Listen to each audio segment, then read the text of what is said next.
আমন্ত্রণ জানাচ্ছি দর্পণ টিভি 24 থেকে। খাদ্য বান্ধব কর্মসূচির চাউল বিক্রির চেষ্টা, কৃষক দল নেতা বহিষ্কার। পাবনার চাটমোহরে খাদ্য বান্ধব কর্মসূচির চাউল বিক্রি করতে নিয়ে যাওয়ার সময় এলাকাবাসীর হাতে আটক হয়েছিলেন জাতীয়তাবাদী কৃষক দল নেতা সেলিম রেজা। খবর পেয়ে ইউনো ঘটনাস্থলে পৌঁছার আগেই কৌশলে পালিয়ে যান তিনি, তবে বাঁচাতে পারেননি দলীয় পদ। তাকে দল থেকে বহিষ্কার করা হয়েছে। সোমবার 21শে এপ্রিল বিকেলে জাতীয়তাবাদী কৃষক দল ভাঙ্গুড়া উপজেলা শাখার সভাপতি আখিরুজ্জামান মাসুম ও সাধারণ সম্পাদক আব্দুল মালেক স্বাক্ষরিত এক প্রেস বিজ্ঞপ্তিতে এই তথ্য জানা যায়।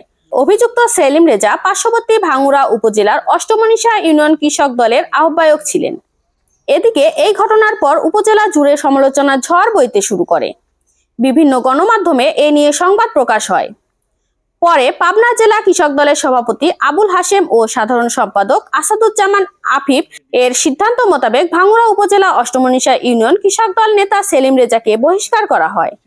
বহিষ্কারের বিষয়ে ভাঙ্গুড়া উপজেলা কৃষক দলের সভাপতি আখিরুজ্জামান মাসুম বলেন, বাংলাদেশের জাতীয়তাবাদী কৃষক দল কেন্দ্রীয় সংসদের সম্মানিত সভাপতি দেশবরণ্য কৃষিবিদ হাসান জাকির তহিম এবং শহীদুল ইসলাম বাবুল তার নির্দেশ মোতাবেক সারা বাংলাদেশ কৃষক দল সুসংগঠিত এবং কৃষক দলের প্রতি আমাদের দলের ভারপ্রাপ্ত চেয়ারম্যান দেশনায়ক তারেক রহমানের নির্দেশ মোতাবেক সংগঠনের সাথে অনৈতিক কাজের সাথে যারা জড়িত থাকবে তাদের ব্যাপারে দল কঠোর সিদ্ধান্ত নেবে।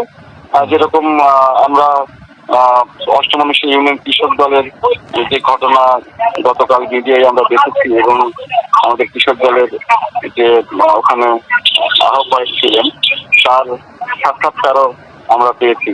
তার ভিত্তিতে আমরা জেলা কৃষক দলের সভাপতি সম্পাদকের সাথে কথা বলে তাদেরই নির্দেশ ক্রমে তাৎক্ষণিক তাকে দলের সকল সদস্য পদ থেকে এবং কৃষক দলের পদ থেকে তাকে বহিষ্কার করা হয়েছে। এ বিষয়ে অভিযুক্ত সেলিম রেজা বলেন, আইনগতভাবে ধরেন যে তারা দৃষ্টি দিচ্ছে, আমার কোনো ভুল পায় নাই। আমার অপরাধ আমি হলো চাউলের বস্তাটা আমি চেঞ্জ করিনি, এটাই আমার অপরাধ। একটু ভুলের কারণে আমি বাধা বলছি যে দেখেন আপনারা যেটা বলেন আমি সেটাই রাজি আছি, কিন্তু এমন কিছু কথা বলেন না যে আপনারা এটা। তারপরেও এখন ধরেন যে আমার কপালে এটা। দর্শক, এতক্ষণ দর্পণ টিভি 24 এর সাথে থাকার জন্য ধন্যবাদ।